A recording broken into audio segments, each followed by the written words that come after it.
नमस्कार दोस्तों, education update 24x7 channel पे आपका स्वागत है। चलिए आज हम आपको बताते हैं कि हरियाणा कौशल रोजगार निगम लिमिटेड जो हरियाणा सरकार कॉन्ट्रैक्चुअल बेस पे भर्ती करती है उसमें भर्ती होने का प्रोसेस क्या है। हम इसमें बताते हैं कि कैसे आपका सिलेक्शन होता है और लगभग कितनी इसमें कट ऑफ लगती है। चलिए अब हम आपको बताते हैं। आपको पता है कि 2023 में इसकी पॉलिसी को अमेंडमेंट किया गया था। उसमें क्या अमेंडमेंट किया गया था? मुख्यमंत्री अंत्योदय परिवार उत्थान योजना के तहत मिलने वाले 50 अंक अब नहीं दिए जाएंगे। पहले अस्थायी कर्मचारियों की भर्ती के लिए 150 अंकों की प्रणाली थी, जिसमें 50 अंक मुख्यमंत्री अंत्योदय परिवार उत्थान योजना के तहत मिलते थे। ये 50 अंक उसको मिलते थे जिसकी इनकम 50,000 से नीचे थी। जिसका गुलाबी कार्ड था उसको अंत्योदय परिवार उत्थान योजना के तहत लाया गया था। अब इस योजना के तहत मिलने वाले अंकों को बंद कर दिया गया है और कुल अंक 100 कर दिया गया है। अब आपकी मेरिट 100 अंकों से बनती है, जो पहले 150 से बनती थी। 50 अंक आपके गुलाबी कार्ड के जुड़ते थे। हरियाणा कौशल रोजगार निगम के तहत अस्थायी कर्मचारियों की भर्ती के लिए नई नीति में अधिकतम उम्र सीमा में 5 साल की छूट दी गई है। अब कर्मचारी अधिकतम 58 साल की उम्र तक सेवा कर सकते हैं। मतलब पहले आपकी 53 साल तक थी, जो पहले वाली शुरू में पॉलिसी आई थी, लेकिन जब 2023 में अमेंडमेंट किया गया तो उसमें प्लस 5 साल किए गए।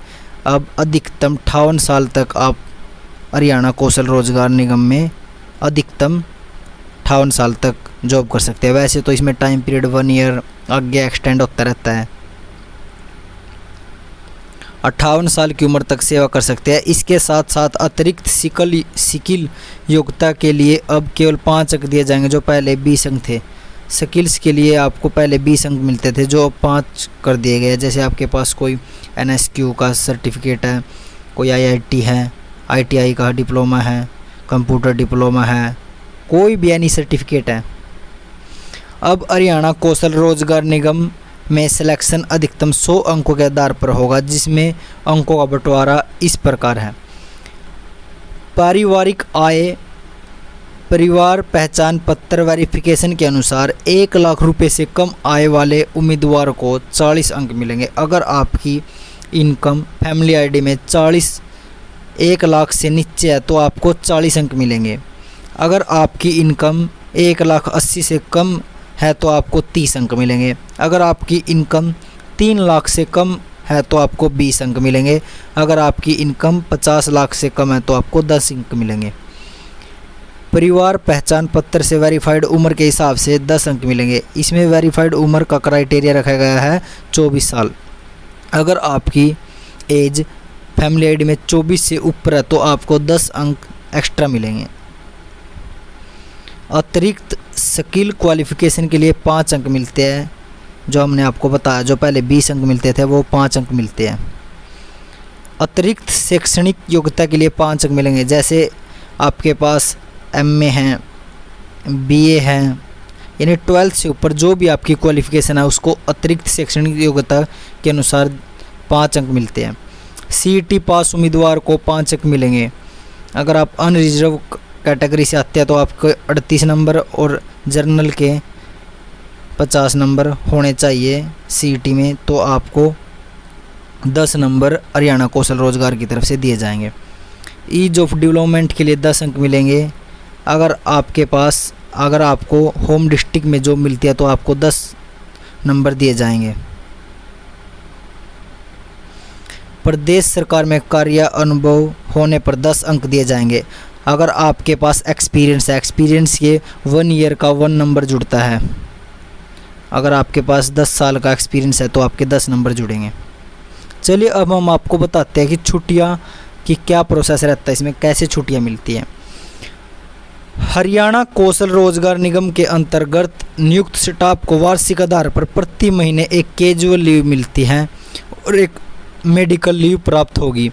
यद्यपि वर्ष में अधिकतम 10 कैजुअल लीव और अधिकतम 10 मेडिकल लीव गिनी जा सकती है। महिला कर्मचारी को मातृत्व अवकाश की सुविधा भी उपलब्ध होगी। मैटरनिटी लीव महिला को मिलेगी।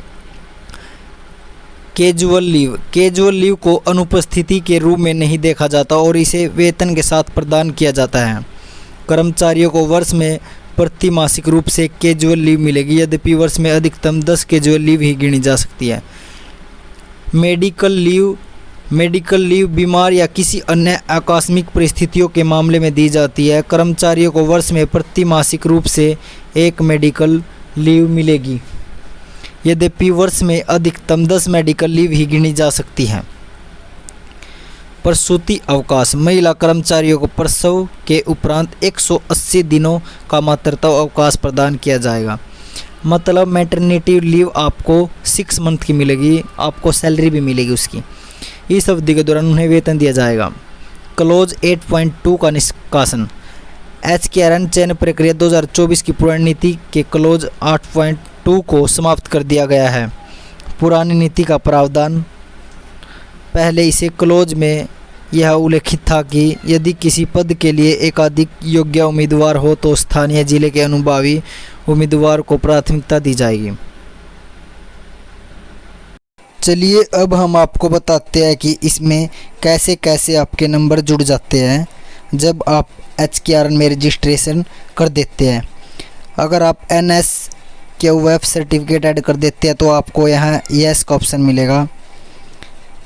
अगर आप सोशल इकोनॉमिक के नंबर आपके, जैसे आपके फादर की डेथ हो जाती है तब मिलते हैं, और CET के जो 10 नंबर जुड़ते हैं ये यहाँ शो हो जाते हैं। NSQ सर्टिफिकेट के यहाँ शो हो जाते हैं। फैमिली ID में इनकम 1 लाख से नीचे तो 40 नंबर यहाँ शो हो जाते हैं। अगर एज 24 से ऊपर है तो यहाँ शो हो जाते हैं। ऐसे आपके नंबर 65 बन जाते हैं। जो भी एक कैंडिडेट है इसके 65 नंबर हैं। अगर आपके 65 पे अगर आप एलिजिबल रखते हो तो आपके पास मैसेज आता है डिपार्टमेंट की तरफ से, डियर जो भी नाम है, you have been shortlisted for a contractual job opportunity under Haryana Kaushal Rozgar Nigam, kindly click the below link of job activity detail and if interested give you consent before 18/3/2024। ये मैसेज इसके पास 15 मार्च को आया था और इसमें बताया गया था कि अगर आप ज्वाइन करना चाहते हैं या फिर रिजेक्ट करना चाहते हैं तो आप अपना जवाब 18/3/2024 तक दो।